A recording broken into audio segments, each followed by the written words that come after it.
Iniciamos. Gracias, Alejandro. Buenas noches a todos. Bienvenidos a nuestra clase, como cada lunes y miércoles, en esta hermosa capacitación para los representantes de Criminalística on Fire. Esta capacitación que trata de darnos a todos esa importancia y darle esa figura más importante a nuestros primeros respondientes. Como hacemos cada clase, cada inicio, contar y dar lo mejor posible de cada uno de nosotros, de los que estamos acá, para que todo esto que estamos emprendiendo en conjunto como personas que queremos cambiar el mundo, podamos tener el valor y decir nuestros primeros respondientes, que son los que dan la vida por nosotros, sin conocernos, como cuento en cada clase, digo en cada clase y en cada introducción. Ellos son los que dan la vida sin conocernos y a los que más debemos preparar y a los que más debemos capacitar y darle todas esas herramientas que necesitan, porque hoy el tema a tratar es un tema fuerte, delicado, muy real y que nos llega de cerca a muchas personas que estamos acá. Y qué hermoso será y qué hermoso va a ser a partir de ahora que nuestros primeros respondientes, ¿sí?, que son los que están ahí, puedan identificar, puedan saber y puedan sobre todo llegar a los corazones de las personas que necesitan y ser esa visión y ver a través de sus ojos sin tener que llegar tarde. Hoy el tema es tan particular el por qué. ¿Cuántos femicidios podemos evitar? ¿Cuántos infanticidios podemos evitar con esto? ¿Cuántas vidas podemos salvar? ¿Cuántas personas podemos rescatar y llegar a tiempo si se prepara la capacitación como corresponde? Si se dan las herramientas, si nos podemos decir, yo observé, yo lo vi, yo lo sentí, yo lo percibí, qué diferente sería en decir, si hubiese llegado a tiempo, si hubiese sabido algo más, si me hubiese dado cuenta o simplemente se hubiese observado desde otra óptica, desde otra manera. Hoy todas esas respuestas están en este tema tan particular y que nos toca tan de fondo a todos. Entonces, hoy seamos esos primeros respondientes en la vida, esos primeros respondientes en cada situación en que nos toca vivir y ser esa voz, ¿sí? Y ser ese sentir y poder llegar a tiempo. Hoy nuestro desafío con esta capacitación en particular es lleguemos a tiempo como primeros respondientes para evitar que esto suceda.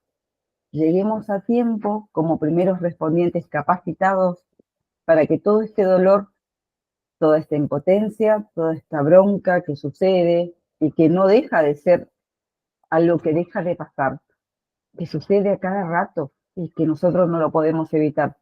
Entonces, preparemos hoy a nuestros primeros respondientes para que todo ese dolor que van a escuchar ahora pueda atenuarse. Te doy el paso, Huguito Capacio, es un amigo del alma, una de las personas más fuertes que he conocido en mi vida y que ha sido ejemplo de resiliencia, que es un amigo de esos que no te abandona, como decimos acá, ni bajo agua, y que es una persona que realmente es lo mejor, así como decíamos el otro día con Ali, Dios nos unió y nos juntó para que juntos, a partir de ahora y a partir de esta clase, podamos ser parte de cambiar el mundo a través de lo que escuchemos hoy. Así que, Huguito, te doy la bienvenida y te doy el pase para esta hermosa clase que empieza hoy. Y te quiero mucho, amigo, la verdad, sos lo más lindo que me pasó en la vida. Bueno, muchas gracias por tus palabras. Buenas noches a todos y a todas. Eh, Bueno, hoy quien me va a acompañar en la capacitación es mi amigo el psicólogo Carlos Cámpora, amigo y compañero, más amigo que compañero. Nos conocimos dentro del Ministerio de Seguridad y nació una excelente amistad y gracias a su profesionalismo pudimos armar un equipo y bueno, tratamos de dar lo mejor que podemos en base a lo mejor que sabemos. Así que bueno, le voy a dar el puntapié inicial a él para que comience con la parte teórica. Carlito, todo tuyo. Hola, buenas noches. No sé si se escucha bien. Sí, Carlito, sí. Bueno, porque estoy utilizando a la par el celular y la notebook. Con uno voy a presentar y con el otro lo utilizo como micrófono y para escuchar. Este, gracias, Huguito. La verdad que encantado de conocerte y poder trabajar por vos. Y agradezco también la invitación a formar parte de este espacio. Sí, donde hoy vamos a abordar una temática muy sensible, muy actual, muy grave también, ¿no? Porque reviste gran gravedad, gran presencia, gran urgencia, eh, más cuando hablamos en la actualidad de un femicidio aproximadamente cada 24 horas, si no me confundo. Este, Entonces, para acompañarlo, Huguito, la idea era traer algunos aspectos teóricos inicialmente y después continuar trabajando otros aspectos. A ver si puedo presentar.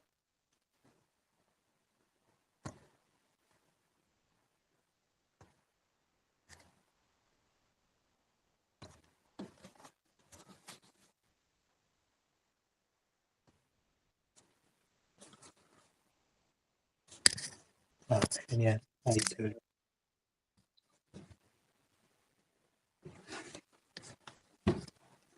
Bueno, comentarles que el trabajo que tuve el gusto de comenzar a hacer con Huguito el año pasado consistió en brindar una capacitación en el Ministerio de Seguridad para toda la policía de la provincia de Santa Fe.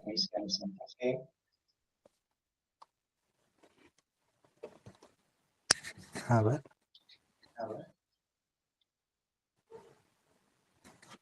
Me escucho con eco, no sé si ustedes me escuchan bien. Sí, perfecto, Sale Carlos, con se un te poquito escucha. de eco, pero está claro. Bueno, eh, bueno, como les comentaba, esta experiencia se dio para las fuerzas policiales de la provincia de Santa Fe, donde hicimos una formación básicamente en la investigación de femicidios con perspectiva de género, por lo cual también abordamos nociones de perspectiva de género, de qué hablamos cuando hablamos de violencia de género y cómo el punto máximo y culminante de la violencia de género son los femicidios, que es el acto más extremo de violencia hacia las mujeres.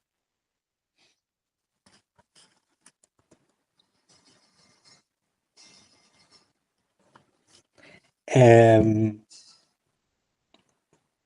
Vos, Hugo, complementame si por ahí yo me olvido alguna cosa, pero encontramos que en un principio eh, lo que era mejor era hablar un poco de las violencias en general, no solo de la violencia de género, sino poder abordar de qué hablamos cuando hablamos de violencias, cuáles son sus efectos, para después poder pensar lo que es violencia de género en el interior de ese marco.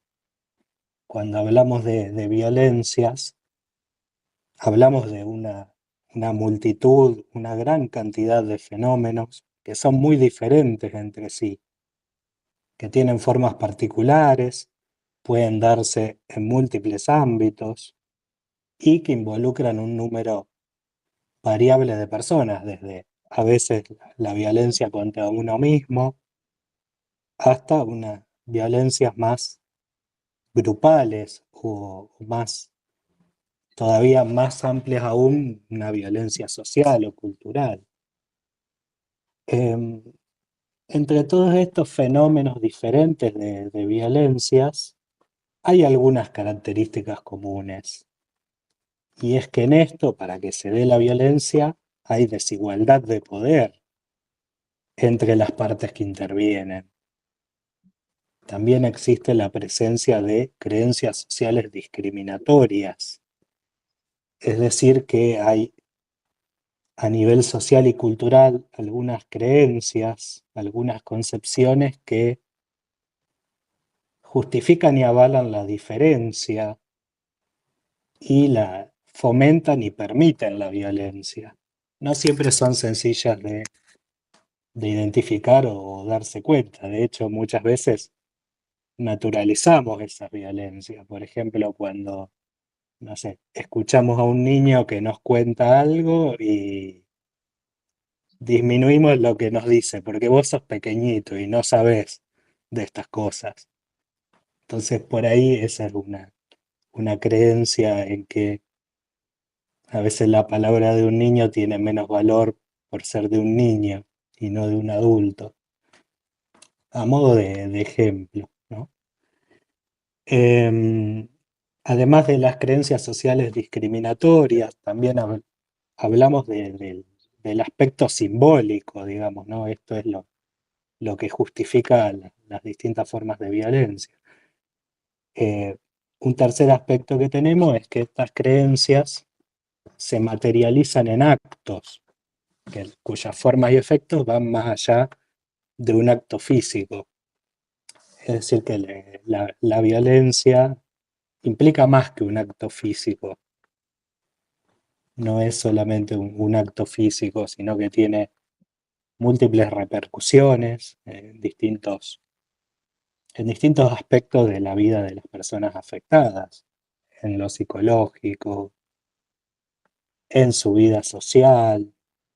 Además, la violencia influye también es influida e influye en la cultura, porque cuando esto por ahí no es tan sencillo de entender, pero cuando se produce un acto violento, no solo está determinado a veces por creencias culturales que lo justifican, sino que también que ese acto se produzca afirma las creencias culturales, las fortalece, si no es correctamente eh, abordado o visibilizado. No sé si se entiende lo que quiero decir.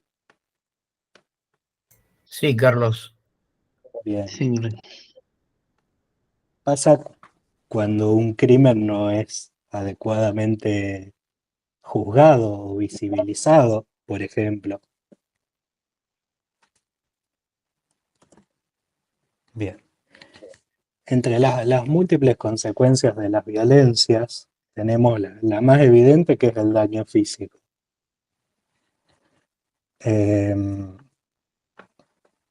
Que a veces incluso puede haber formas de ejercer violencia física eh, ocultando el daño físico, y bueno, ustedes conocerán, porque al pertenecer más a los ámbitos de seguridad, esto también se ve, ¿no? Los distintos medios para llevar adelante la violencia. Pero el daño psicológico es un daño clave, porque las violencias repercuten en la persona disminuyendo su autoestima, obviamente que afectan las emociones y generan emociones muy, muy fuertes, y alguien que está sufriendo violencias tiene dificultades en ámbitos de su vida, como tomar decisiones, poder pensar, evaluar y decidir quizás de una manera más apropiada. Eh, si la violencia es ejercida repetidamente, incluso desde la infancia, hay una afectación de la inteligencia, del desarrollo infantil, puede generar depresión, puede generar un trastorno por estrés postraumático, que es cuando alguien en su mente revive las imágenes, revive los recuerdos de un hecho violento sufrido sin querer que eso suceda, sin buscar recordarlo, esos recuerdos vuelven de manera sistemática a su mente o incluso revive en sueños un hecho violento sufrido tal cual pasó. Muchas veces se ve también en personas que acaban de sufrir un robo, por ejemplo, que reviven esa escena, le genera insomnio, le genera un estado de alerta. Permiso, Carlito. Y todo Sí, esto también es compatible con los abusos sexuales infantil. Cuando vos tenés un abuso que te deja huellas y daño psicológico, lo más probable es que todo esto también te acompañe a lo largo de toda tu vida si no llegas a tratarlo. sí. El abuso sexual infantil tiene repercusiones que pueden ser muy graves y también depende mucho de que haya un acceso a un tratamiento psicoterapéutico. Bueno, tenemos también ansiedad, abuso de sustancias, trastornos del sueño, como les comentaba, aislamiento. Acá la violencia, cuando la violencia aísla, cuando la violencia genera dependencia, puede generar ausencia de un proyecto futuro, desesperanza, suicidio. Pero además tenemos otros daños, como los daños económicos, los daños en las redes de contención, familiar, comunitaria, social, etc. Afecta el acceso a derechos. Y claro que las violencias destruyen muchas veces familias, generan oposiciones, generan conflicto, porque movilizan cuestiones de creencias, de te creo, no te creo, o por qué denunciaste tal cosa, digamos, y generaste vos. A veces se culpabiliza a la víctima y es un tema, ¿no? En este sentido, a veces las violencias destruyen familias, digamos, porque eh, las familias muchas veces no cuentan con recursos de afrontamiento para abordar semejantes hechos y, y bueno, mutar o cambiar para poder afrontar lo que pasó. Entonces, un poquito como les mencionaba antes, eh, porque las creencias que sostienen a las violencias, muchas son de origen social y cultural, y por lo tanto están afectadas por variaciones históricas, las violencias no se pueden considerar como un hecho natural e inmutable. Y, y por otra parte, si lo pensamos así, eso es lo que nos permite hacer un abordaje, porque si decimos que son naturales e inmutables, ¿qué abordaje eh, podemos hacer, digamos, ¿no? También esto es una premisa de un posible abordaje sobre las violencias. Bueno, dentro de lo que es las violencias, tenemos la forma de violencia específica que son las violencias de género. Y por eso un poquito traemos unas breves nociones de la perspectiva de género que se ejemplifica a veces con esto de las gafas violetas. No sé si han escuchado, pueden activar el micrófono cuando quieran, yo los y las escucho perfectamente. ¿Han escuchado sobre la metáfora de las gafas violetas?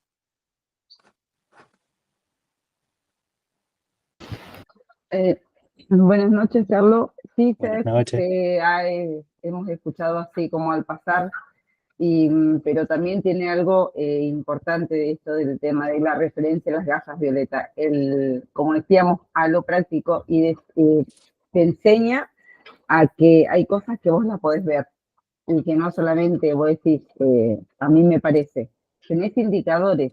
Eso es lo fundamental acá, que nosotros como primeros respondientes sepamos identificar esos indicadores que son los que nos dan. ¿Qué es lo que nos dan los indicadores? Las primeras pautas de decir, está sucediendo algo, pero ¿cómo sé yo? O sea, mi pregunta ahora te la hago yo a vos. ¿Cómo sé yo como primer respondiente, basándome en la información que nos has puesto ahora y haciendo referencia a las gafas violetas, qué indicadores me das vos para decir, esta persona está sufriendo de violencia o está sufriendo de abuso, ¿sí? En la índole que vos le quieras poner, ¿sí? Vos, como psicólogo, dame los indicadores que yo necesito como primer respondiente para identificar. ¿Por qué? Porque la mejor manera de identificar algo es que vos me digas, mirá, Virginia, esta copa que está acá es la que te dice que está sucediendo esto, ¿sí? Entonces, eso es lo que nosotros necesitamos como primeros respondientes. Que vos teniendo esta expertise en psicología, que es lo que nosotros necesitamos en este momento, podamos decir, el licenciado o el psicólogo Carlos nos dijo que esto y esto son los indicadores que necesitamos saber para no llegar a la parte que nos toca con Huguito. Entonces, eso es lo que nosotros necesitamos escuchar. Sabemos la violencia que se vive, sabemos lo que sucede actualmente, sabemos todo lo que pasa, pero ¿qué necesitamos saber? Eso, decinos vos, necesitan ver esto. Para la persona que está sufriendo violencia doméstica, que es una cosa, o sea, yo te lo puedo decir porque yo pasé por todas esas etapas, violencia doméstica, abuso sexual, todo lo peor que vos puedas imaginar. Por todas esas partes pasé yo. Que te las puedo decir, pero por experiencias propias, pero desde el punto psicológico, a mí como primer respondiente, ¿qué me decís? Dame una guía para decir, necesitas saber esto, Virginia, o necesitan saber esto para hacer. Esa es mi Bien, pregunta. bien, qué buena pregunta. Y acá Huguito me va a acompañar seguro, arranco yo. Bueno, yo creo Este, que primero hay que empezar a distinguir y saber interpretar los distintos tipos de violencia y todas las clases de violencia que tenemos para poder llegar a una conclusión final que en realidad la va a dar al final de la demostración de cuáles son las violencias. Es fácil determinar cuando una persona sufre violencia de género o fue violentada de cualquier otra forma por su autoestima. Cuando una persona le tocan el autoestima, es como perder el sistema inmune, el sistema de defensa del cuerpo. Pero bueno, eso más adelante lo vamos a ir charlando. Ahora lo que queremos hacer es que podamos ir mostrando para, a ver, la violencia, nadie nace violento, sino que se hace violento en un núcleo familiar, por lo general en su primer año de vida, pero la violencia va en escalada. Eh, Nadie es tan loco como para venir y pegarte un grito o pegarte un cachetazo de una el primer día que te conoce. La violencia tiene escalera, que es como una escalera, que es ascendente. Bueno, lo mismo es la capacitación. Hay que ir desde la base, desde el cimiento, hasta llegar hasta el cielo, donde uno sabe hasta qué punto se encuentra en peligro o no, y cuál es el momento de saber huir, cuál es el momento de saber que necesitas una mano amiga, que necesitas un profesional. Entonces, bueno, por eso armamos el PowerPoint con todo lo que es la parte teórica, donde va explicando los distintos tipos de violencia, el recorrido final que si no supiste huir antes de tiempo, sabemos cuál va a ser. Pero el punto clave para saber que una persona está sufriendo de violencia es controlar su autoestima, su forma de vestir, su forma de lucir, su forma de estudiar. Vos vas a ver que el aislamiento sola va a ir como alejándose, sola va a ir como llevándose, no sé si a un estado de abandono, pero tal vez no por decisión propia, sino que porque sea un violento el que la aísla, el violento el que no la quiere ver linda, porque como dijo Tesone, que más adelante lo vamos a ver, sos mía o no sos de nadie, entonces vos no podés lucir bien. Por eso son los femicidios, donde a las mujeres muchas veces la prenden fuego, no la prenden fuego a veces con el objetivo de matarlo y otra con el objetivo de dañar su rostro, o por lo general o los golpes dirigidos al rostro, para que vos no puedas salir a la calle, para que vos te tengas que aislar. A veces son los moretones provocados a propósito y en zona visible, para que vos misma te autoaísles, para que vos no tengas que salir a decir que tu marido te pegó. Marido, tu vecino, tu pareja, porque no necesariamente tiene que ser tu marido. La violencia de género es de un hombre hacia una mujer. Y eso está claro acá en la capacitación, pero bueno, se va a ir viendo más adelante y a medida que se va a ir viendo lo vamos a ir explicando. Sí. Gracias, mi corazón. Me parece que no soy la única. Agrego algo. Yo levanté la mano.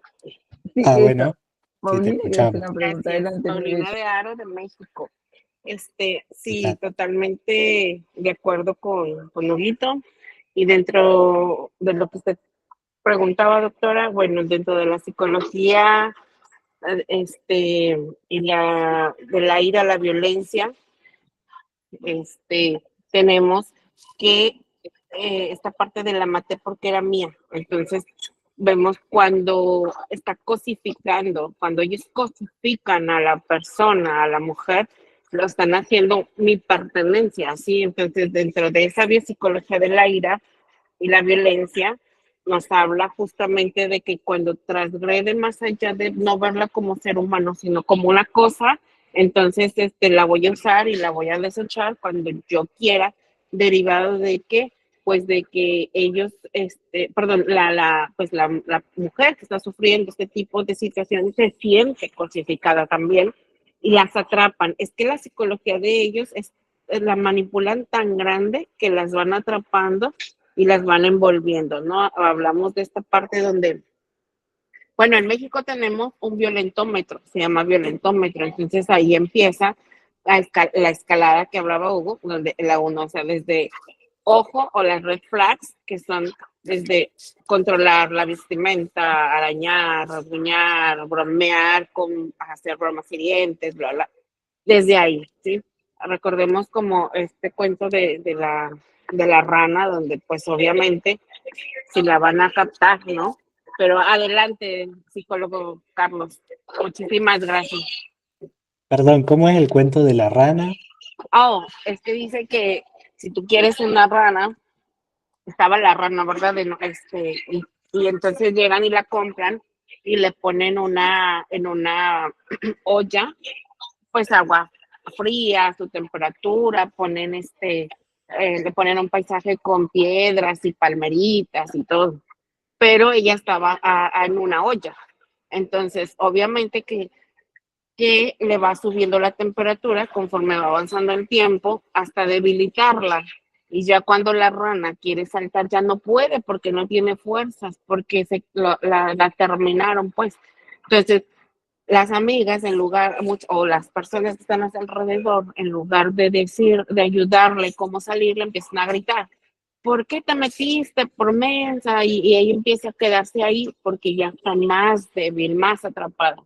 Y lo que debemos de ver es que desde el momento, o sea, para evitar esto hay que identificar primero cómo la tratan. Sí, sí, siempre ellas van a ver, o sea, siempre hay amigas, siempre hay testigos, compañeros de escuela que digan, ella ya no es igual, ella ya no sonríe, ella no se viste así, va alejándose, ¿sí? Va alejándose, pero no lo dice porque ella cree que esa violencia es amor, por la cultura que tenemos en América Sí. Latina de disfrazar al amor de violencia. El amor es Sí, aguantar, el amor es soportar, el amor es una buena mujer, Lo hace que esto. nosotros le decimos en Entonces, la es eso. Argentina, si no te cela, no te ama. Exacto. Sí, ok. lo que para nosotros es el amor romántico, El Exacto. amor Hay romántico. que el falso amor, el amor desromantizar que el amor todo lo romántico. puede. Y la familia, de hecho. Pero ese es otro tema. Muchísimas gracias. Tomando esto que traían tanto Hugo como Paulina, eh, es así, no hay la persona, la mujer víctima de violencia de género, no percibe desde el inicio que está con alguien que ejerce violencia, sino que yo noto como que hay una oscilación entre dos actitudes. Por un lado, a veces todo es tremenda idealización de la pareja con la que está.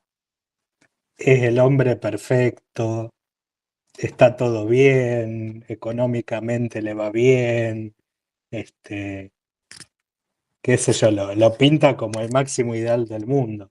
Pero cuando eso se cae porque pasan los actos violentos, ¿no?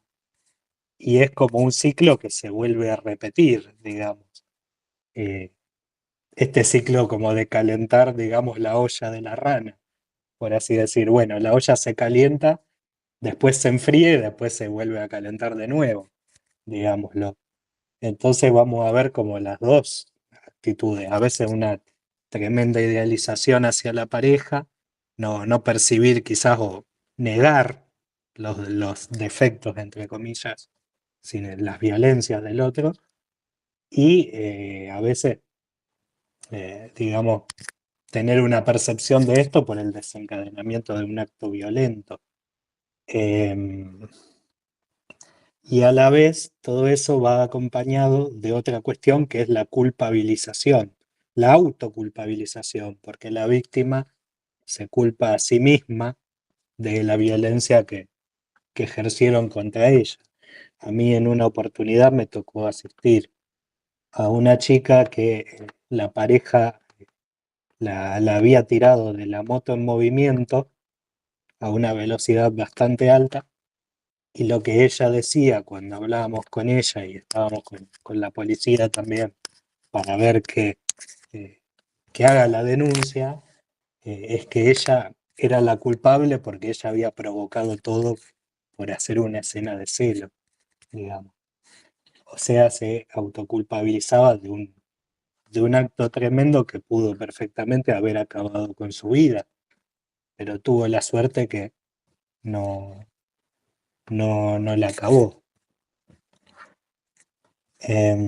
Siempre cuando hablamos de violencia de género, lo que está en juego es que es de un hombre hacia una mujer y que se basa en una relación desigual de poder. Y esa relación desigual afecta su vida, su libertad, la dignidad, la integridad física, psicológica, sexual, económica y la seguridad personal.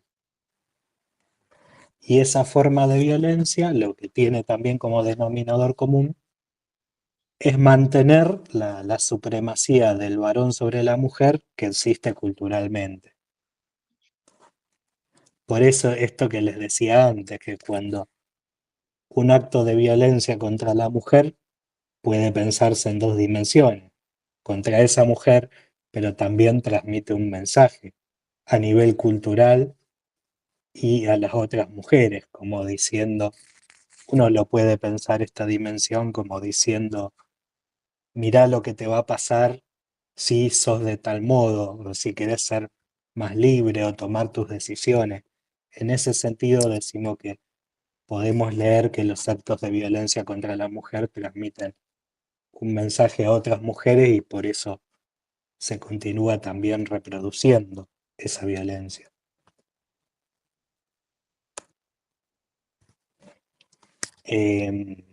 Acá lo que hacemos es un pequeño rastreo en nuestro contexto argentino, donde vemos en esta línea de tiempo, la abordábamos con Hugo en las capacitaciones en el Ministerio de Seguridad, donde a grosso modo vemos cómo fue evolucionando la visibilización de la existencia de la violencia de género, de la desigualdad hacia la mujer. Tenemos, por ejemplo, voy a mencionar un par de cositas nomás, que en el 79, en el año 1979, es promulgada la Convención sobre la eliminación de todas las formas de discriminación de la mujer. Esto es en la ONU, a nivel ONU, digamos, Sistema de Protección de Derechos Internacional. Recién en el 79 hay un instrumento normativo que dice que existe discriminación contra la mujer en distintos ámbitos. O sea que aparece formalmente. Ahora, si nos vamos recién al año 94, tenemos casi 20 años, hasta que sale la Convención de Belém do Pará, donde se visibilizan las distintas formas de violencia contra las mujeres.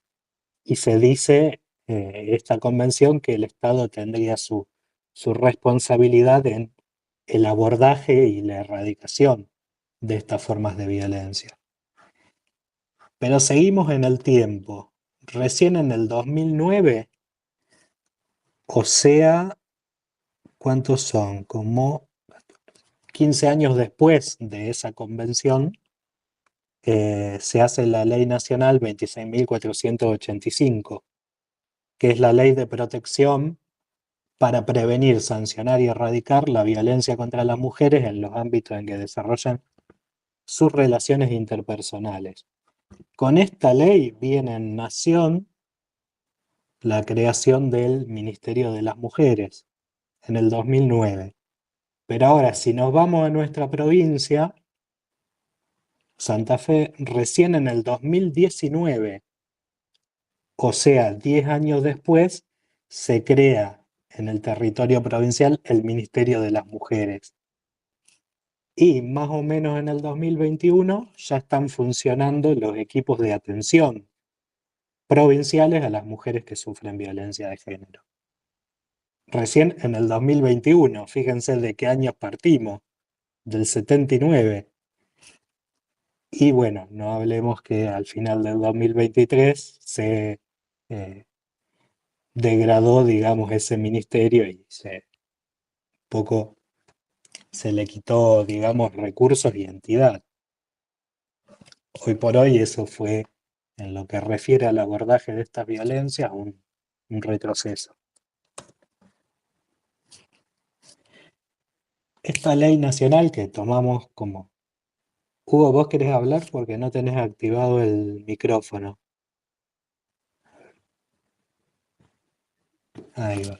Perdón, que la ley 26.485, que es para prevenir, sancionar y erradicar la violencia, empezó, la empezaron a utilizar recién en diciembre del 2012, por más que en el 2009 ya se podía haber empezado a usar, pero bueno, en la Argentina se aplicó como una figura autónoma acoplado al Código Procesal Penal recién en diciembre del 2012. Sí, a veces también este tiempo que transcurre entre la sanción de una ley, la promulgación y la reglamentación, ¿no? Que también se hace mucho más lento.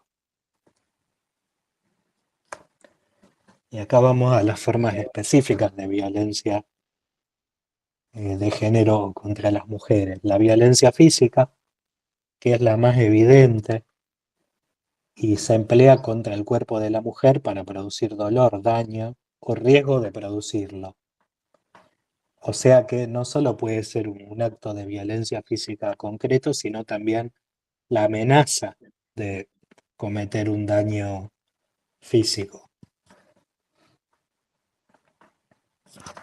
La violencia psicológica que actúa un poquito ya la mencionábamos antes, pero actúa de diferentes maneras, porque provoca daño personal, daño emocional, disminución de la autoestima, entonces perjudica el pleno desarrollo de la persona, porque todas las personas en nuestro desarrollo nos formamos nuestro yo, digamos, y ese yo tiene una carga de autoestima, es el valor que nos damos, pero el valor que uno se da a sí mismo depende de muchas cosas, entre ellas las relaciones interpersonales que tenemos, que pueden influir en que tengamos una buena autoestima o que se dañe nuestra autoestima. Y las formas de violencia psicológica son múltiples.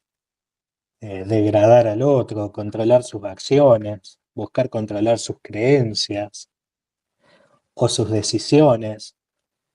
¿Y cómo? A través de distintos medios, como la amenaza, el acoso, la humillación, la manipulación, el aislamiento que traía Hugo, la culpabilización que les mencionaba antes, la vigilancia, los celos excesivos, el chantaje. Todo esto causa un perjuicio a la salud psicológica en general y a la autodeterminación. La autodeterminación es la capacidad de cada persona de decidir acerca de su vida, acerca de lo que le compete, de decidir libremente. Y es además un derecho fundamental.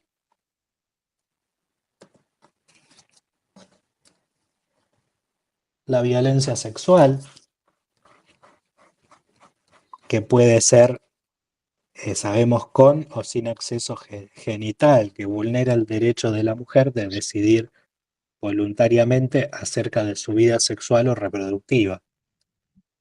Incluye la violación dentro del matrimonio, que hasta cierto momento era, digamos, culturalmente tolerada. Esto de que existe la violación dentro del matrimonio se empieza a visibilizar mucho a partir del año 79, con la convención que les mencionaba de eliminación contra las formas de discriminación contra la mujer, que ahí explícitamente plantea que existe la violación al interior del matrimonio, cuando no es consentida una relación sexual. La prostitución forzada tenemos, la explotación, la esclavitud, el acoso, el abuso sexual y la trata de mujeres. La violencia económica y patrimonial, que es la que busca ocasionar un menoscabo en los recursos económicos o patrimoniales de la mujer. Y acá, ¿por qué les parece? ¿Cuál es la finalidad de esta forma de violencia? ¿Por qué busca ocasionar un menoscabo en los recursos económicos o patrimoniales de la mujer? Sin recursos económicos y sin recurso patrimonial, está siempre a mano de su verdugo. No tiene nada como para poder defender su propia vida, o poder huir del violento, nada como para poder reiniciar su vida. Es como que no tienen herramientas, le quitan las herramientas de las manos. Sí, va por ese lado.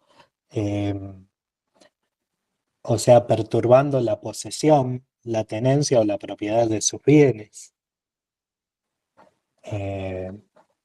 Mucho tiempo esto legalmente existió, que las propiedades de la mujer pertenecían al marido. Esto creo que cambió a comienzos del siglo XX. Pero también puede ser, por ejemplo, retener documentación de la mujer como su documento de identidad. Esto se ve mucho, por ejemplo, en la trata. O privarle los medios para vivir una vida digna, prohibirle trabajar, también se ve.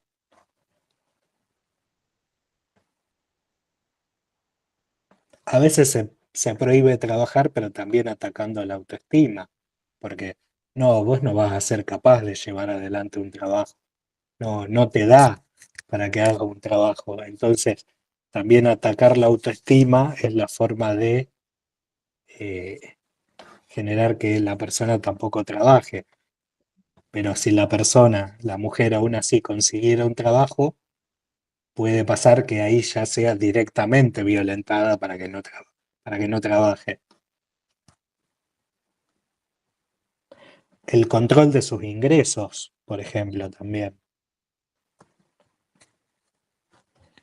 Cualquier cosita, pueden activar el micrófono, levantar la mano y nos detenemos. Sí, ahí veo que alguien levantó la mano. María Elena. Sí, María Elena, te escuchamos.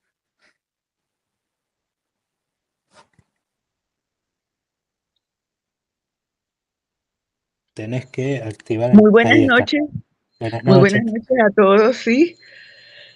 Un saludo a la maestra Virginia, a todo su gran equipo, bueno, del cual me siento honrada también de pertenecer. Por ejemplo, ese es un tema bastante actual, ¿no? Porque ahora se habla de eso era un tabú. Las personas no hablaban nunca de la violencia. Pero, por ejemplo, yo vivo acá en la ciudad de Maracaibo y yo me he dado cuenta, me percaté por razones de trabajo que en esta época tan adelantada y muchas señoras jóvenes, muchachas jóvenes casadas y señoras jóvenes casadas y de todas las edades, cuando uno les requería el documento de identidad para tomar una declaración, les decía, bueno, siéntese, por favor, facilíteme su cédula de identidad. Ya va que la carga mi esposo. O sea, aquello para mí era muy fuerte, muy fuerte. O sea, ver que tu documento lo cargue, él puede ser tu esposo, pero él no debe cargar tu documento, ¿no? Y una señora de un alto cargo en la gobernación del estado y amiga por razones de trabajo, ella me contó a mí que todos sus hijos nacieron tuvo 4 hijos de su esposo y todos fueron no 7 mesinos, una 7 mesina y los otros niños nacían a los 6 meses. Ya con el tercer niño, el ginecobstetra que la atendía a ella, le dijo, mira, yo sospecho, ¿cómo te trata tu esposo?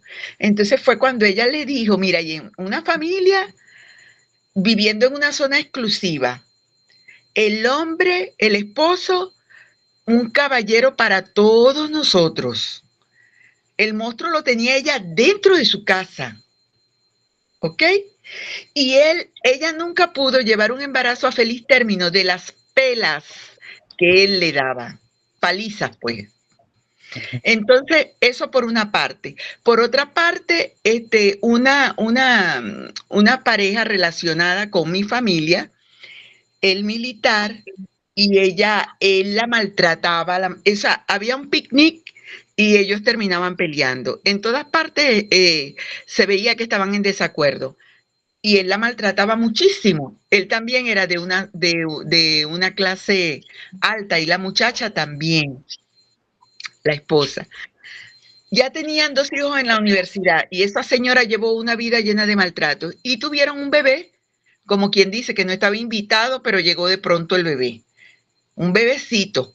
Bueno, la última pelea de ellos fue que él le dijo, te voy a matar, y la agarró por el cabello, la arrastró por la habitación. Ella sabía lo que él iba a hacer, pero ella llegó más rápido a la mesita de noche y sacó la pistola y lo mató. Lo ha matado.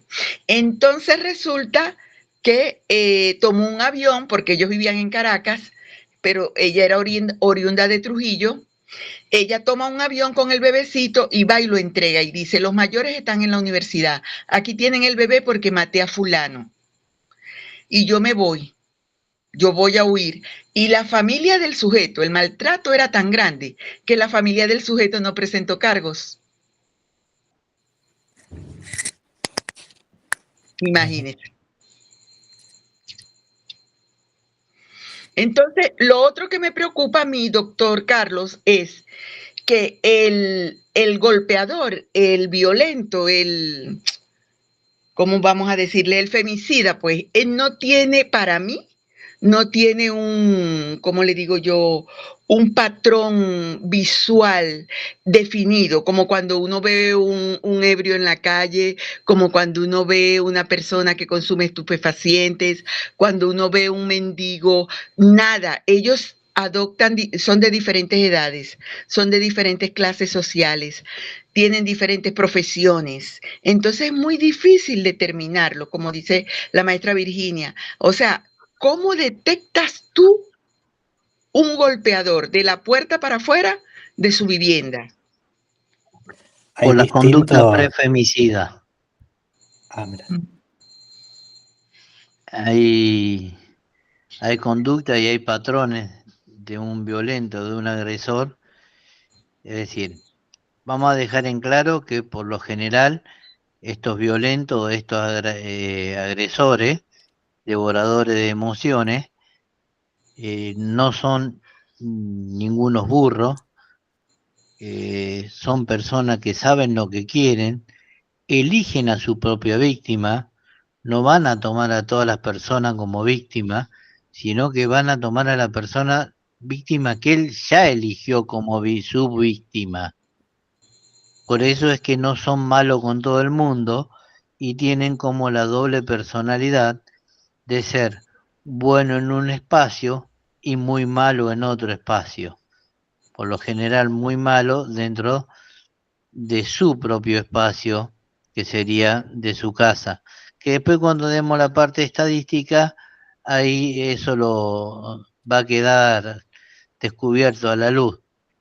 Pero sí tienen patrones, como no te voy a decir que vas a adivinar, pero esta gente son sociópatas, son psicópatas, por lo general son personas muy yoístas, que solo piensan en su propia satisfacción y no comparten alegría con otros, sino que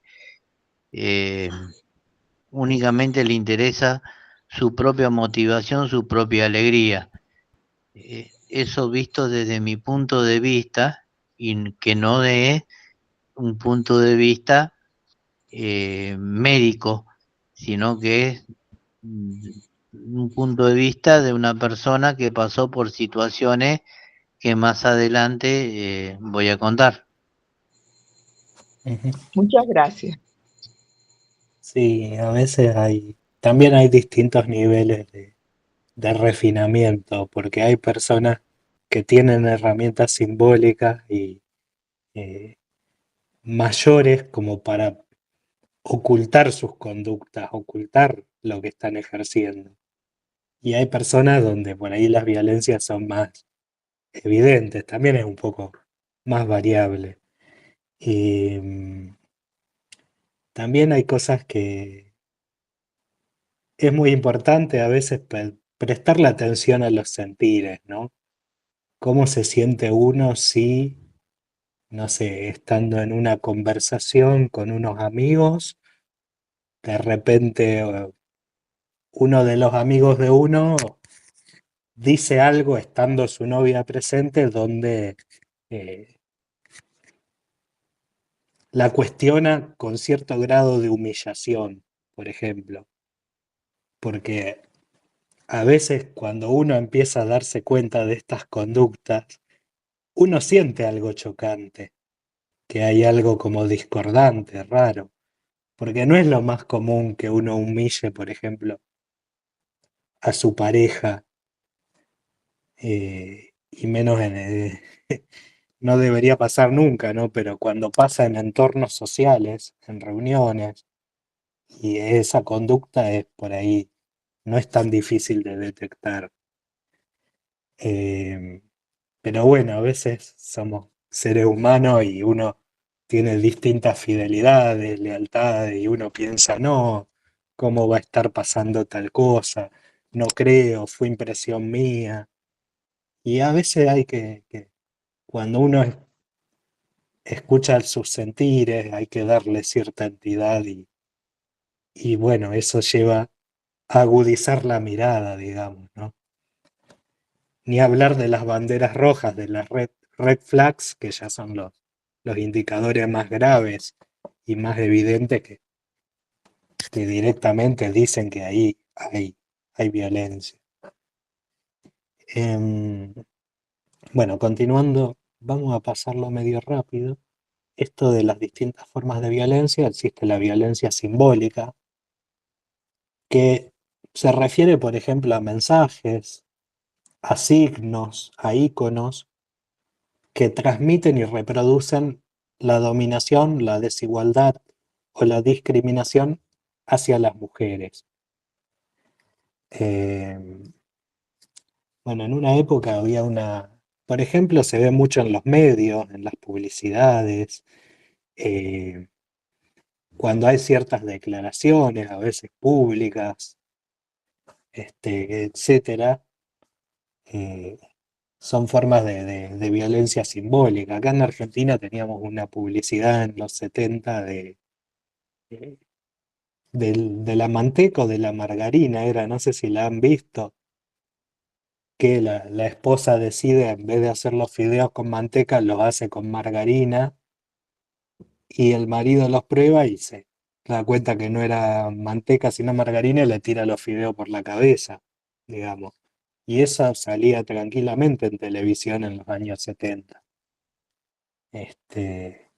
Eso era una forma de violencia simbólica porque era un mensaje que naturalizaba que eso podía pasar, digamos. La violencia política tiene que ver con obstaculizar, impedir la participación política de la mujer. Y la violencia digital, que es una de las formas más recientemente reconocidas, que establece que esta violencia contra las mujeres también puede producirse a través de medios digitales. Bueno, las modalidades, no sé si quieren que las profundicemos, pero a diferencia de los tipos de violencias, recién vimos los tipos de violencias contra las mujeres. Las modalidades se refieren a los ámbitos, a los escenarios donde las distintas formas de violencia contra las mujeres pueden suceder. No a los tipos, sino a los ámbitos o escenarios donde se den.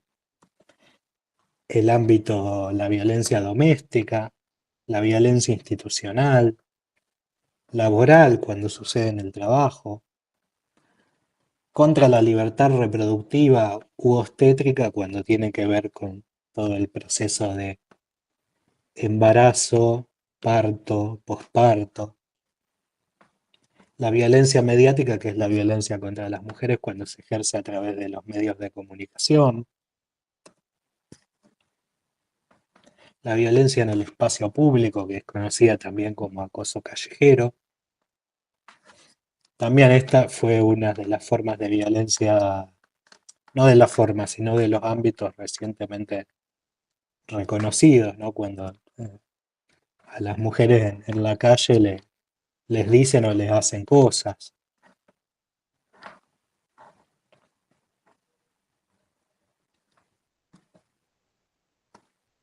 Bueno, y acá llegamos a lo que es el femicidio, que es la máxima expresión, como decíamos, de la violencia por razones de género.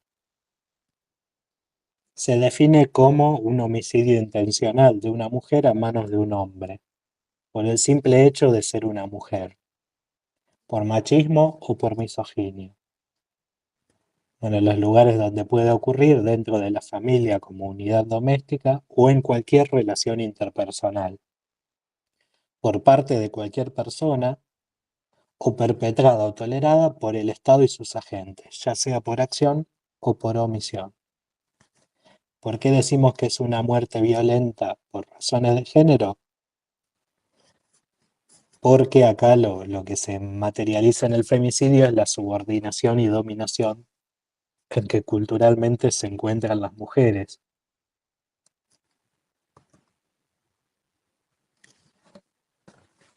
Juguito esto que veíamos con las fuerzas de seguridad, donde siempre que se produce eh, una muerte violenta de una mujer o una persona con identidad de género femenina, puede existir potencialmente un femicidio, aunque a simple vista no lo parezca.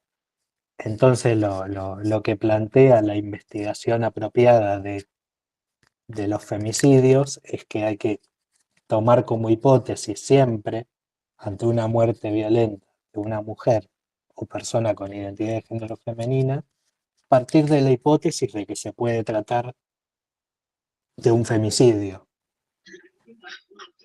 Sí, los nuevos protocolos de investigación criminal de muertes violentas de mujeres, cuando hay una mujer y se interpreta como muerte violenta, debe ser investigado como femicidio.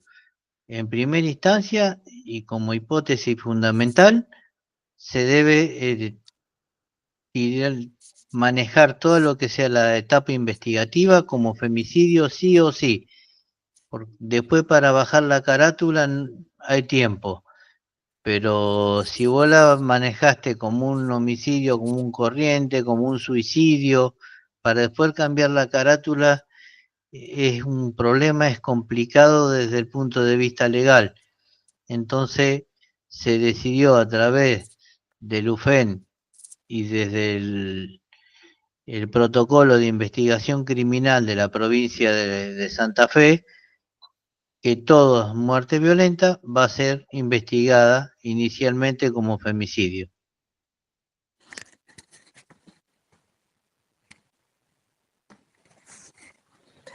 Entonces, como decíamos que el femicidio es el punto culminante y más extremo de las violencias de género, también para investigar los femicidios necesitamos conocer un poquito todo lo que hablábamos antes, de la perspectiva de género, de las violencias de género, los tipos de violencias. ¿Por qué? Porque hay que incluir esta perspectiva para investigar apropiadamente algo como un femicidio. Esto que lleva todos estos protocolos que mencionaba Hugo, que existen protocolos internacionales que han sido traducidos a protocolos nacionales y también hay un protocolo provincial, nos muestran qué indicios hay que buscar en una potencial escena de un femicidio, qué evidencias, buscar los elementos probatorios para que la investigación judicial pueda arribar efectivamente a un dictamen de femicidio si lo hubiese sido, ¿no? Porque si uno no tiene la perspectiva y no sabe buscar esos indicios, mirar, lo puede considerar de otra manera que no responde a lo que efectivamente sucedió. Entonces, de ese modo lo que se garantiza es la invisibilización de estos crímenes y la impunidad.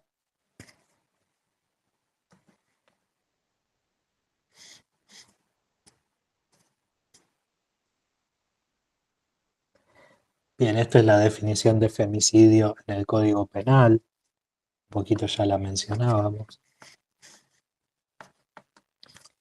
Además de femicidios, también estas herramientas investigativas sirven para el abordaje de travesticidios y transfemicidios, porque por la cuestión de la ley de identidad de género, se considera identidad de género femenina a la identidad autopercibida.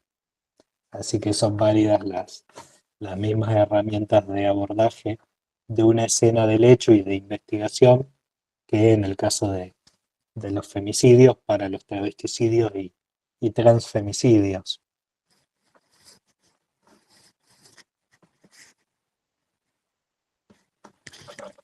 Esta figura, que es la figura del femicidio vinculado, no sé si lo han escuchado, seguramente sí, es particularmente muy, muy grave y también una figura que va en crecimiento. Estos actos van en crecimiento cuando son las situaciones donde el autor es un varón que pretende causar sufrimiento a una mujer, pero la violencia asesina o femicida no recae sobre la mujer, sino sobre los familiares y afectos más cercanos, como por ejemplo sus hijos, con el objeto de causarle sufrimiento. ¿Se entiende? Son casos que se están volviendo desafortunadamente muy, muy frecuentes, eh, y siempre que suceden también son casos que toman mucha notoriedad.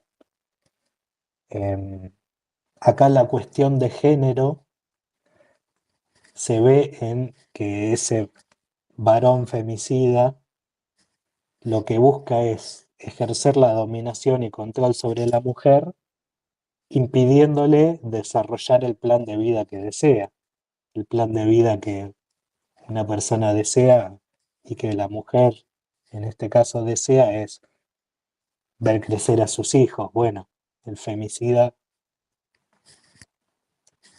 arruina, le impide ese plan de vida. Formar una nueva pareja, puede ser. Ver envejecer a sus padres, a sus madres, a sus hermanos, hermanas, tener amigos, amigas. Todas esas personas son personas que, si son asesinadas por el femicida, hablamos de femicidio vinculado. Es una forma extremadamente cruel.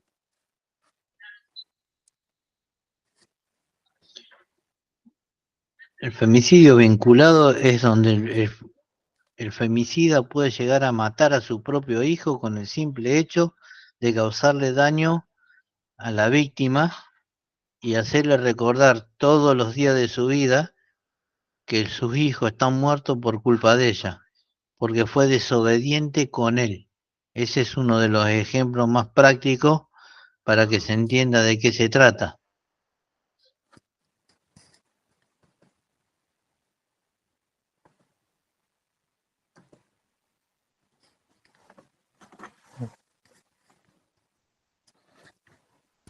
Bueno, nosotros en el tiempo que hemos recorrido la provincia, tuvimos la suerte también de trabajar, que fue una experiencia muy innovadora.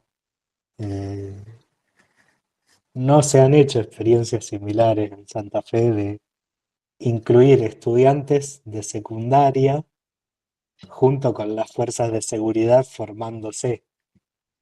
Entonces abordamos estas temáticas, eh, excepto la parte de la investigación, digamos, que por ser de seguridad pública no se aborda con civiles, digamos, pero sí se abordó la perspectiva de género, las violencias contra la mujer y el tema de los noviazgos violentos, que muchas veces las violencias siempre comienzan de forma temprana, eh, en el desarrollo cuando los y las jóvenes empiezan a ejercer su sexualidad, sus relaciones, eh, se pone ahí en juego ya las creencias que uno tiene, lo que uno trae de su familia, de su casa, lo que uno aprende también en su contexto, socializando. Eh, los noviazgos violentos afectan a 3 de cada 10 mujeres. Y el maltrato y el control, como decíamos, suelen pasar inadvertidos. Muchas veces no se ve desde un principio. De allí la importancia de desnaturalizar algunas conductas para prevenir y detectar las señales antes de que las agresiones aumenten.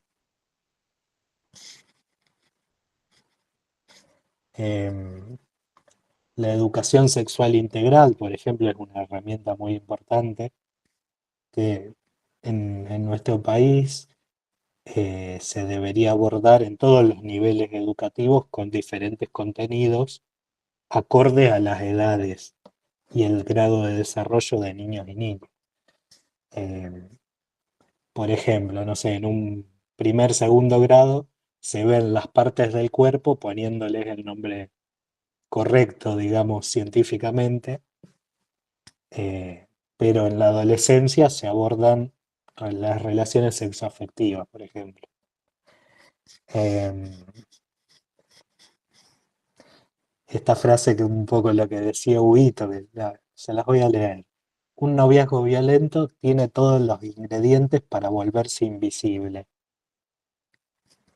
A la falta de experiencia suele sumarse la idea del amor romántico, ¿no? Que todo lo puede y lo perdona. La dificultad para reconocer la situación, contarla y por sobre todo la pérdida de la red de contención.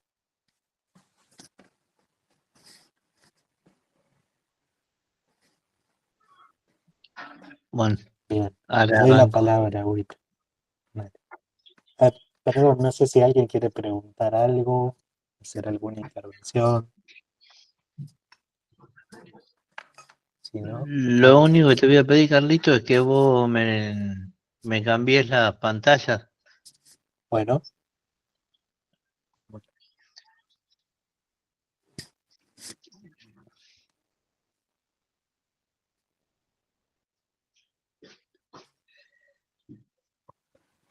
5 de mayo, esto comienza un 5 de mayo del 2012, una carta que dice: ¿cómo empezar después de tantas peleas, de tantas cosas vividas?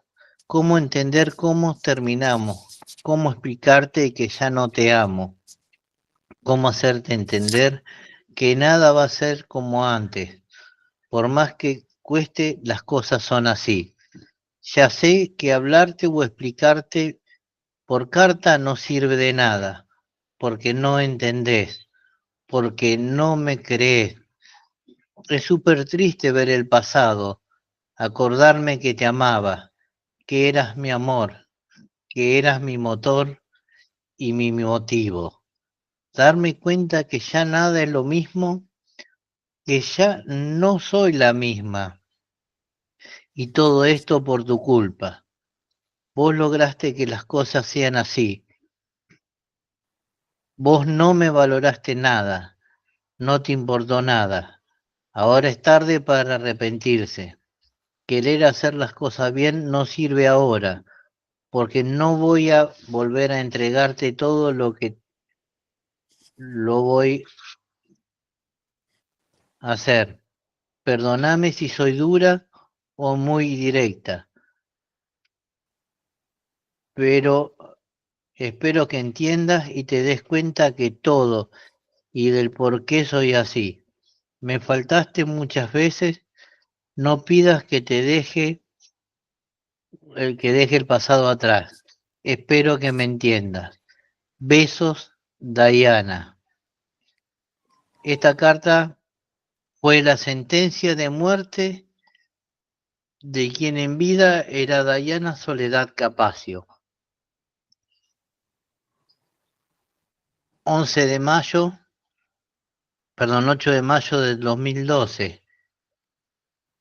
Recibo en mi teléfono celular, porque Diana, como toda chica del medio, era picarona, introvertida, era la que venía todas las mañanas, me abría la puerta de mi casa, entraba, miraba debajo de la puerta, debajo de la mesa, debajo de la cama, entraba al baño, te revisaba el dormitorio.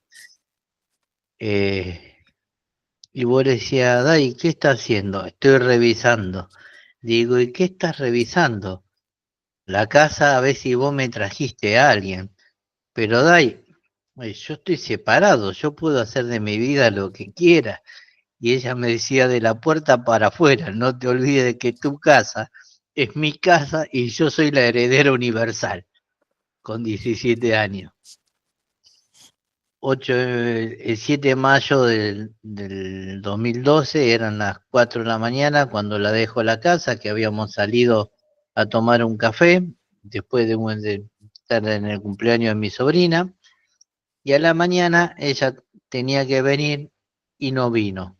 Y me escribió un mensaje, ¿me lo puedo volver para atrás, Carlito? Que decía, buen día, pa, perdóname que no fui, me quedé dormida, mañana o más tarde voy, te quiero. Ese fue el último mensaje que inclusive todavía conservo en ese celular y quedó por 3, yo lo miro.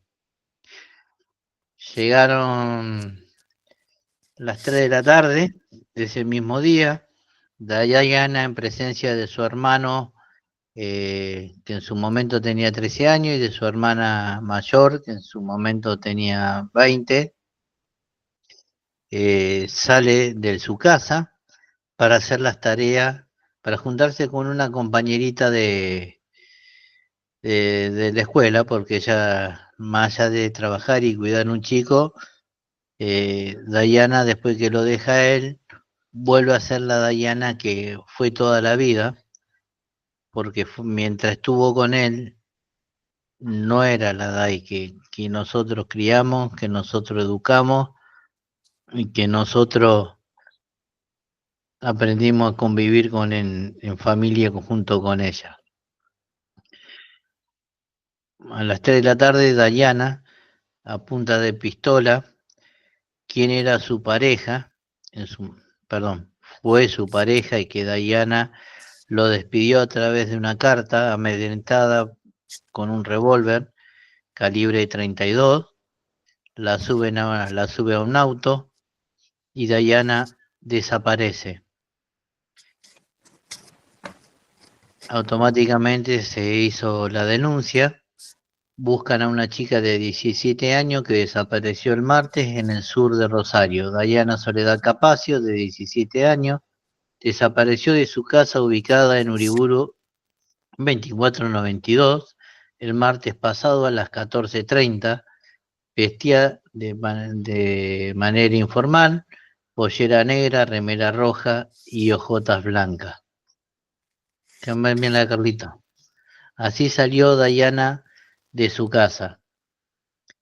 Hallan el cuerpo de Dayana, la chica que estaba desaparecida.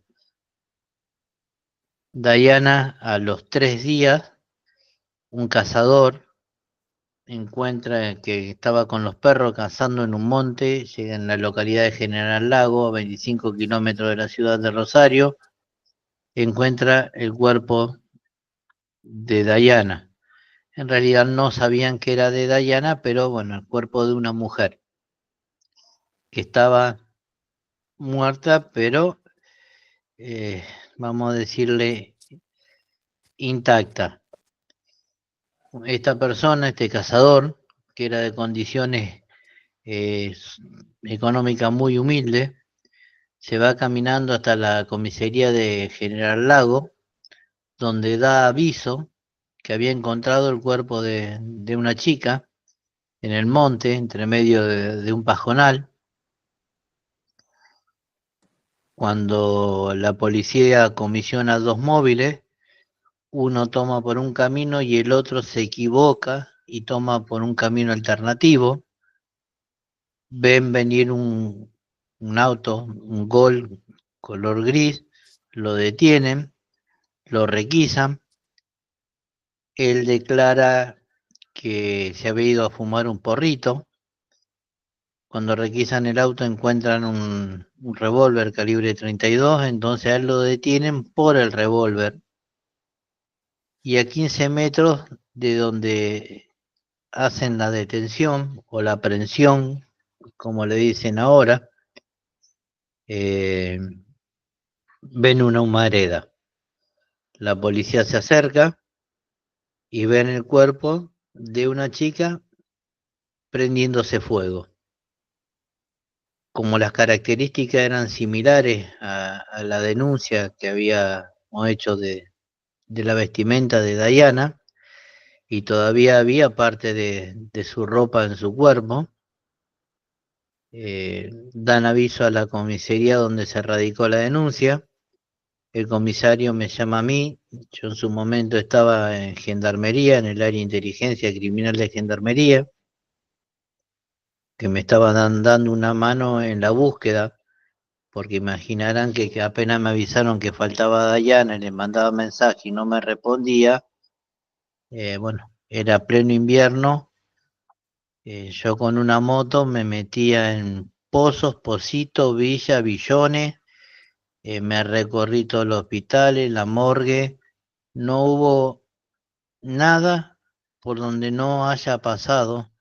Me recorrí Rosario milímetro a milímetro, sin conocer que existía ese monte. Bueno, me avisan, yo me voy al lugar del hecho. En su momento no se colocaba cinta perimetral, estaban los medios de prensa y estaban toda la plana mayor de la policía luciéndose mientras el cuerpo seguía prendiendo fuego. Entonces cuando llegan los bomberos pido permiso, yo apago el cuerpo de mi hija. Cuando la apagamos, alcancé a ver algo horroroso, pero eso no fue lo peor de todo. La apagamos, así mismo la metieron dentro de una bolsa, sin realizar pericias alguna. Así como estaba, era la deficiencia total del Estado. La meten dentro de una bolsa y la llevan para hacer la autopsia. Automáticamente yo doy aviso a mis compañeros de bomberos de Córdoba que en media hora lo tuve acá. Tuve la policía parte de la policía judicial de Córdoba acá. Cuando voy a donde le estaban haciendo por hacer la autopsia a Dai, pido pasar a reconocer el cuerpo de mi hija, porque no le habían hecho levantamiento de huella dactilar, no le habían tomado muestras de ADN, no le habían hecho nada. Donde me querían prohibir el ingreso, y bueno, lamentablemente no sé si hice bien, si hice mal, si me pasé de violento o no, pero creo que como todo padre, cuando te tocan un hijo, con padre o madre, no hablo como padre, pero no, estamos hablando padre o madre, vas a reaccionar. Le tumbé la puerta y entré lo mismo. Nunca voy a olvidarlo, esa imagen. La primera imagen que vi fue haber visto a mi hija desnuda, mi hija de 17 años desnuda. Yo jamás, hasta ese momento, había visto ninguno de mis hijos desnudo. Verla desnuda fue un trauma que todavía lo llevo en la cabeza y voy a decir, pero a ver, tenía, no sé, como 20 años de bombero, me va a decir que no, y siendo varón nunca viste el cuerpo de una mujer, y sí, pude haber visto, vi un montón, pero no era mi hija, viste, era mi hija, era mi entraña, era parte de mi ser y parte de mi corazón. Cuando me arrimo al cuerpo, Dayana estaba totalmente desfigurada por la acción del fuego, cosa que yo tendría que haberme imaginado porque situaciones como esta la tuve que vivir con el uniforme hacia adentro y esta vez me tocó del uniforme hacia afuera. Dayana estaba toda quemada, todo el costado derecho de su cuerpo no tenía piel, tenía todos los huesos a la vista y parte de los músculos. El resultado de la autopsia dio que Dayana tenía la sección del paquete vascular nervioso bilateral del cuello cortado, producido por un shock hemorrágico, sumando las lesiones de arma blanca con la entidad suficiente para producir el deceso. Se determina que la fecha del fallecimiento fue el 8/5/2012, es decir, que el mismo día que la secuestra es el mismo día que la mata. Para no ir tan técnico ni específico, porque hay gente que entiende mucho de esto como hay gente que no. A mí en su momento no entendía. Para mí todo esto era chino básico. No sabía de qué se trataba. Solo sabía lo que yo vi, que mi hija estaba desgollada, que tenía 10 puñaladas en la espalda y si faltaba poco, prendida a fuego.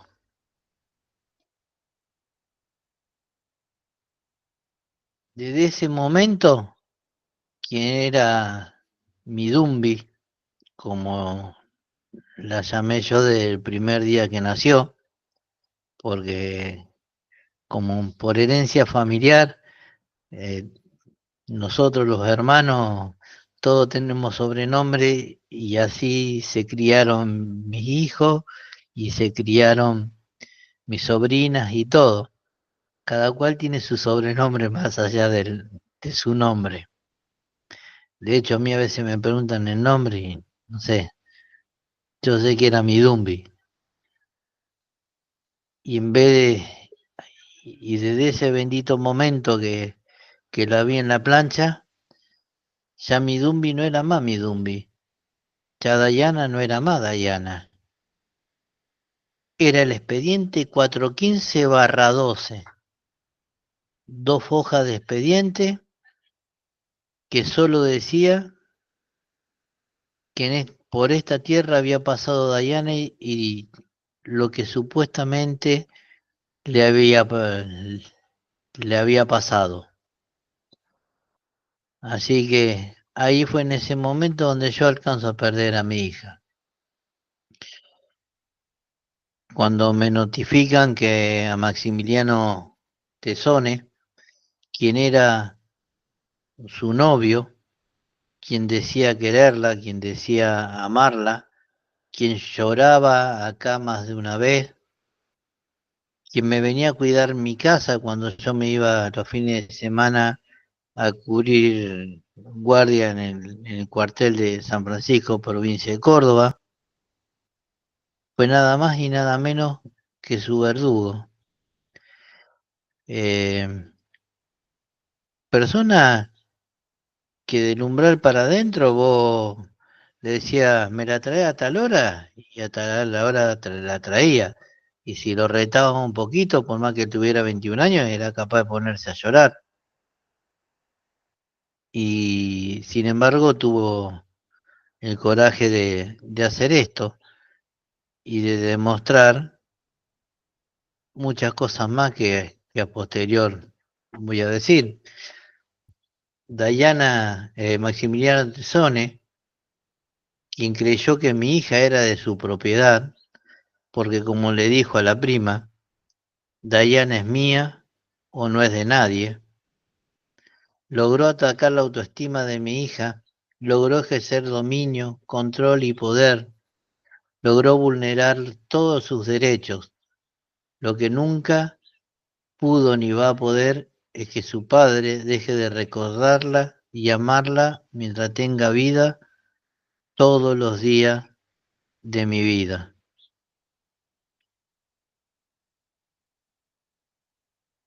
Dayana no fue ni la primera ni la única chica que murió en manos de la violencia machista en nuestro querido país ni en el mundo.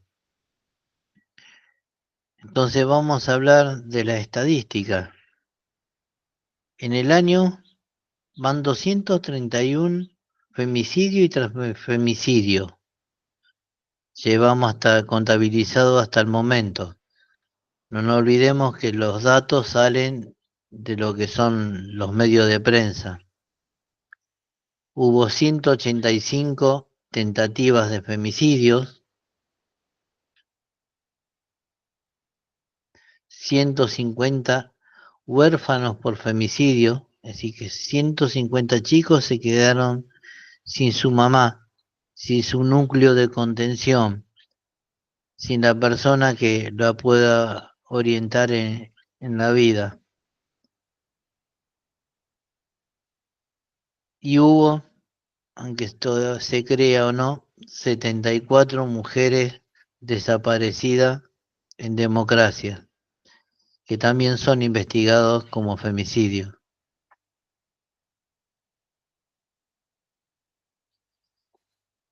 Y como dije antes, siguiendo en la estadística, el lugar físico del femicidio dice que la vivienda de la víctima el 36%, vivienda compartida el 26%, vivienda del agresor 4,8%, vía pública 13,1% y otros 19%.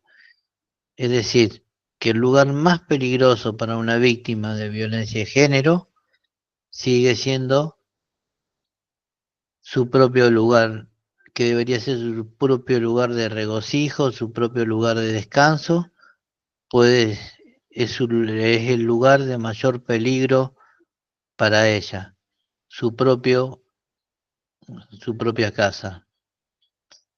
Algunas reflexiones a partir de la enseñanza. El amor, la empatía y el respeto deben constituirse en motores de trabajo. Son los condimentos para posibilitar que las asistentes acepten suspender su juicio o prejuicio personal sobre la temática para poder conocer y sentir. Las víctimas son personas reales que vieron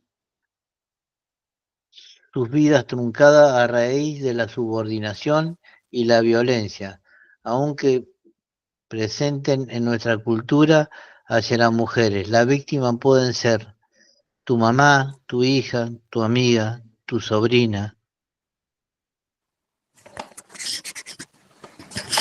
Sí, por ahí lo que marcamos con esto es que a veces cuando abordamos estas temáticas, muchas veces nos encontramos con resistencia o algunos prejuicios arraigados o creencias que disminuyen la cuestión. Entonces, nosotros siempre invitamos a que las personas que cursan puedan suspender momentáneamente su juicio para poder escuchar, digamos, y conocer y sentir, ¿no? Uno no solo aprende con la mente, sino que aprende también con el corazón. Y las víctimas no son algo abstracto, son personas reales. Y puede ser cualquiera, y puede ser tu mamá, puede ser tu hermana, puede ser tu hija, puede ser tu amiga, ¿no? Entonces siempre hacemos hincapié en eso y lo hemos hecho también en las capacitaciones realizadas con seguridad.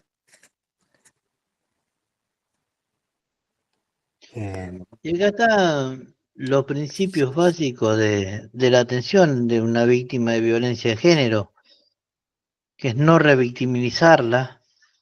Nosotros cuando tenemos que asistir a víctimas, tenemos que tener en cuenta todo esto, tanto nosotros como el Estado por sobre todas las cosas. Brindarle una escucha activa, que es fundamental, porque lo más probable es que esa víctima de violencia de género haya estado aislada, le cueste hablar, entonces hay que tener un oído y un hombro permanente a disposición de esa víctima para cuando ella se quiera hablar, porque las víctimas no tienen su tiempo y es lo que hay que respetar y valorar. No hay que pretender sacarle las palabras con tirabuzón. Tienen tiempo, tienen momento y tienen espacio. No introducir prejuicios o creencias personales. No creer que las sabemos todas y porque le pasó a una así, le van a pasar todas iguales y vamos a seguir pensando que sí, no, me conocí a un pibe y se fue con el machito y no todos los casos son iguales, aunque parezcan algunos con similares características, no son iguales. Es una pronta atención, empatía para con la víctima, un lugar apropiado. No podés hablar con una víctima cuando estás rodeado de otras personas que nada tienen que ver con esto, nada van a entender, porque la víctima se va como un sistema de autodefensa a tratar de cerrar más de lo que estás. Demasiado le cuesta tener que contar, demasiado le cuesta tener que decir, y nunca provocar, tratar de provocar que diga más de lo que ellos realmente pueden, que ellas, perdón, separar el agresor, que esto es muy importante. En el caso de Dayana, mientras Dayana estuvo desaparecido, el asesino de Dayana todos los días venía a mi casa a preguntar si le encontramos a Dayana. Media hora antes que a Dayana la encuentren, nosotros íbamos a organizar una marcha. Y él estaba en la marcha con nosotros. Por eso es la importancia, a veces en la investigación de lo que es un femicidio, es no solo tener evidencias fotográficas, fílmicas, del interior de la escena del hecho, sino del exterior también, porque el femicidio tiene la particularidad que una persona desafiante es capaz de quedarse para ver qué pasa, qué no pasa, si zafa o no zafa, para crear su propia defensa. Por eso es fundamental el tema este de ver cómo tratamos al agresor o al supuesto agresor. La confiabilidad, no ejercer presión, no presionar, no hostigar a la víctima nunca, jamás. Si puede contar, cuenta. Si no puede, cuando ella pueda, nosotros vamos a estar dispuestos a escuchar. Contar con la información necesaria para ofrecerle a la víctima, así como tener presente los recursos disponibles que se le pudieran dar para poder ayudarla. Posiblemente algunas huyeron de su casa sin alimento, sin ropa, y es ahí donde nosotros y el Estado, por sobre todas las cosas, tiene que marcar un presente y acompañar a la víctima. Pero para acompañarla hay que saber seguir todos estos pasos para no dañarla, más que ayudarla. Y articular con otras dependencias y niveles del Estado y ONG, que son las que trabajan las 24 horas.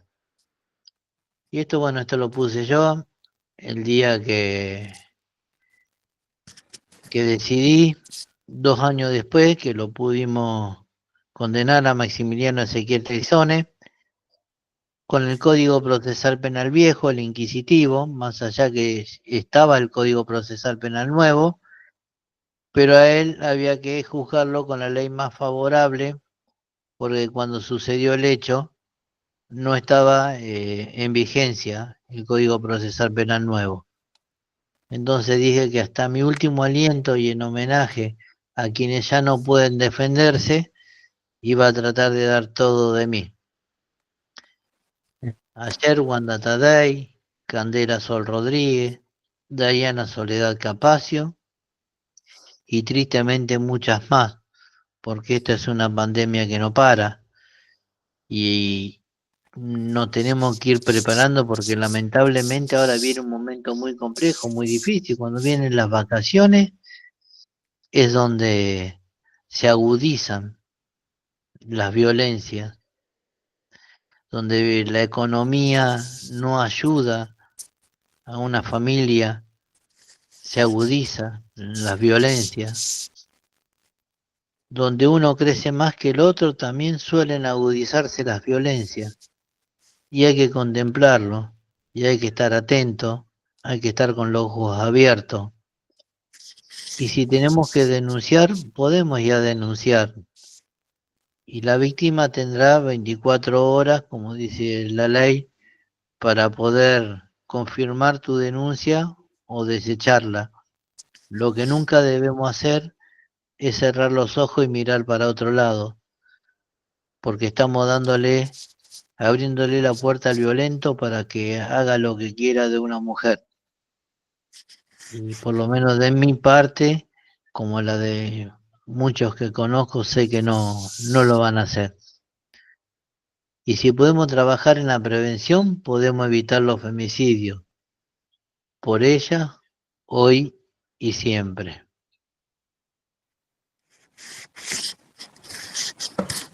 ¿No? No sé si queda alguna más, Carlito. No, Huguito, Pero si no, le voy a pedir a Alejandro que pase el video. bueno, ahí cerré la presentación.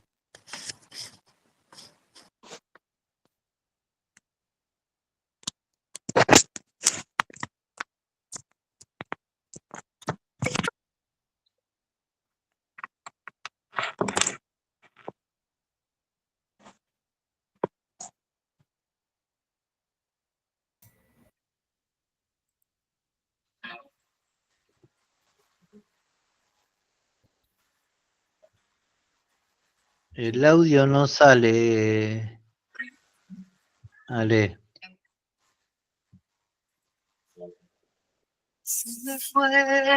¿No se escucha nada, Hugo? Ahí había empezado a escucharse recién. Bueno, vamos de vuelta.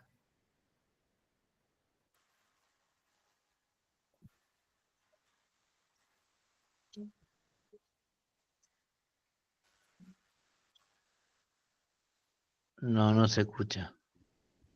Se me fue con un sol, sin hablar, sin adiós, no recuerdo ni su cara ni su voz.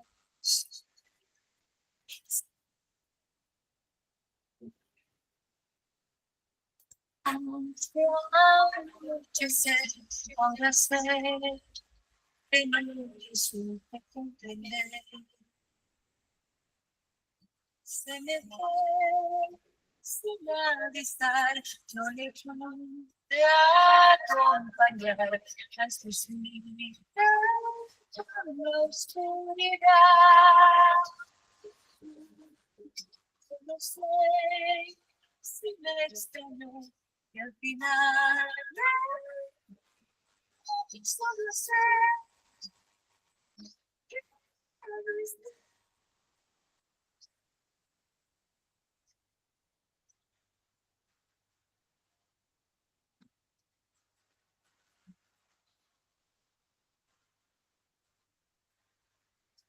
Se me fue tan normal, una tarde, un día más tan fugaz que no me pude perdonar.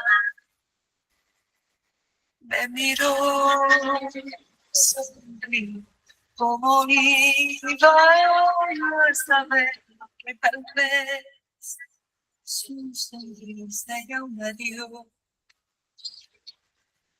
Se me fue sin avisar, no me pude acompañar a sus vidas con la oscuridad. Yo no sé si me extrañó, que al final solo sé que no está. Se me fue natural, como el río, igual mar se va, se mete. La eternidad, yo no sé si me extraño, si al final no sé.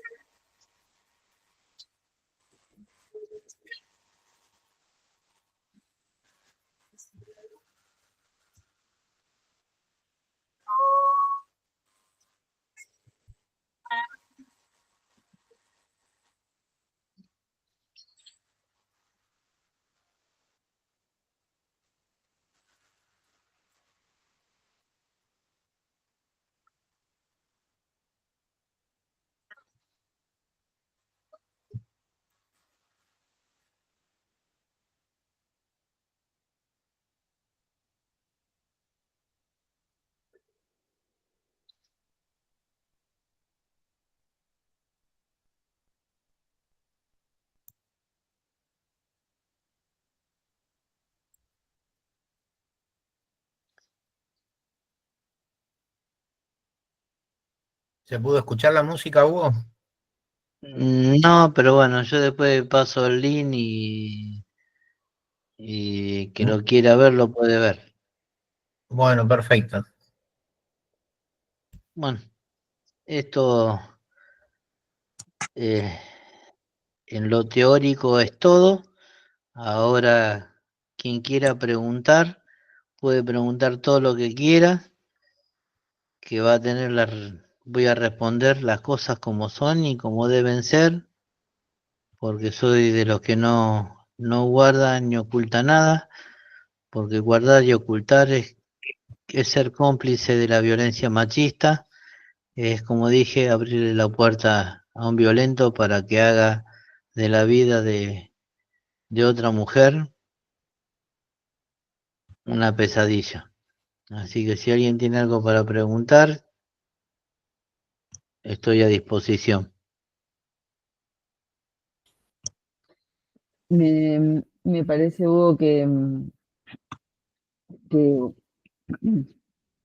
es demasiado fuerte. No creo que haya alguien que se anime a preguntar algo después de semejante exposición. La verdad que es admirable tu trabajo, como dije al principio, una persona admirable que puede ser ejemplo hoy, a ayudar y acompañar para que esto no suceda, para preparar a nuestros primeros respondientes, como dijiste vos, se hizo un procedimiento mal, hoy se hizo las cosas como se debían, que es lo que tenemos que hacer hincapié hoy, y con más razón vos que lamentablemente lo viviste desde adentro, desde lo más profundo, desde lo que más duele, porque yo creo que no habría persona que podría soportar, yo solo imaginármelo un segundo, Dios mío.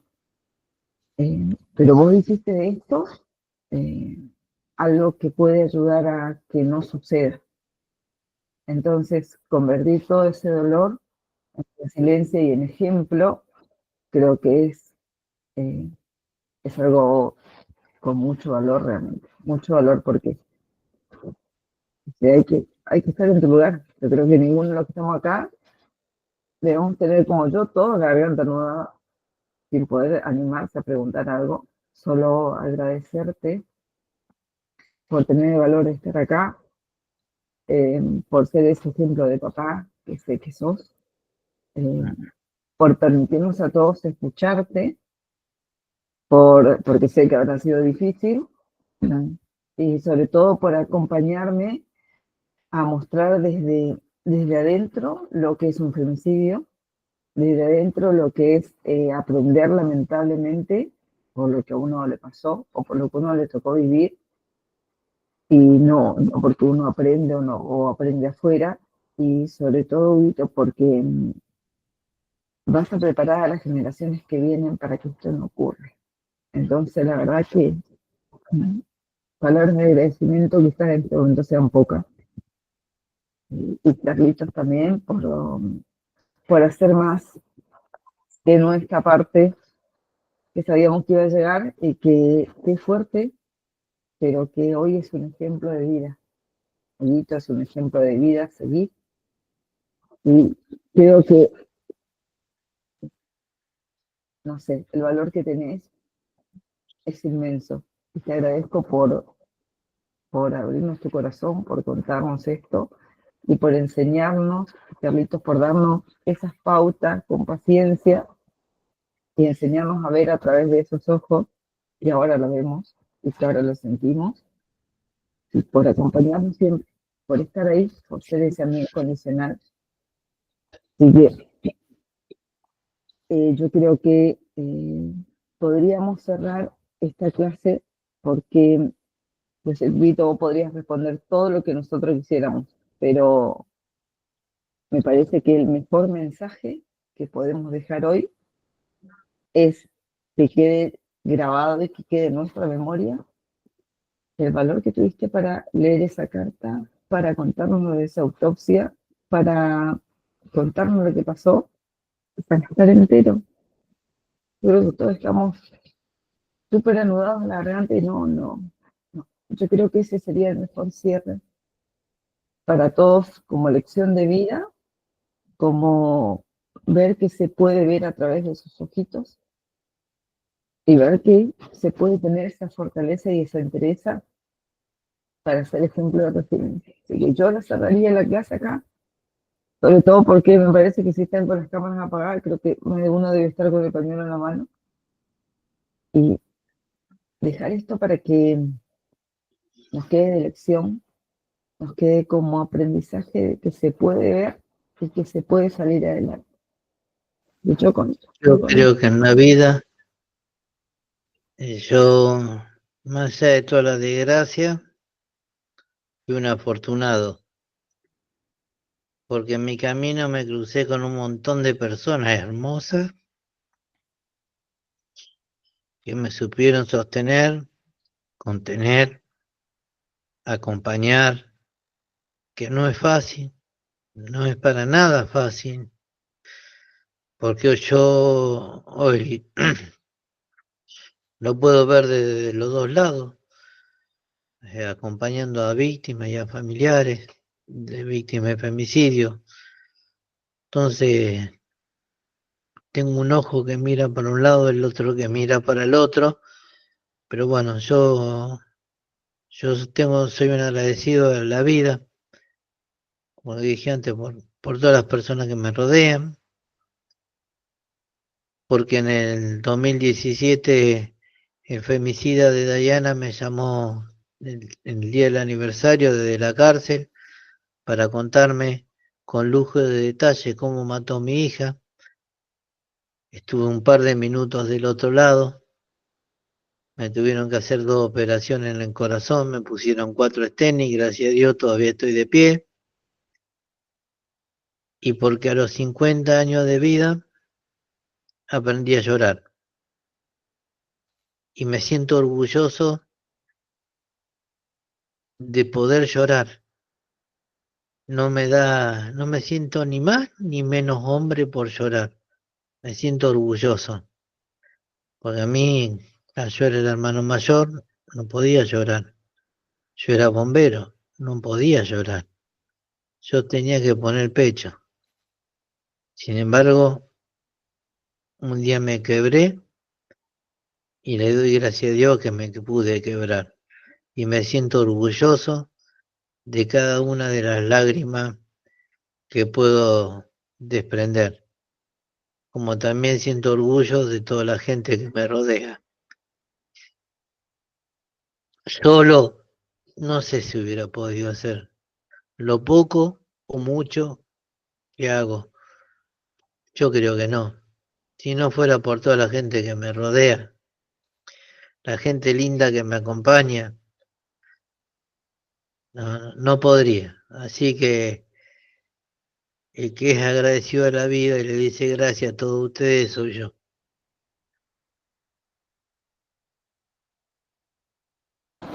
Bueno, mi corazón, vamos a cerrar la clase, perdón, con nuestra foto que nos sacamos siempre. Hoy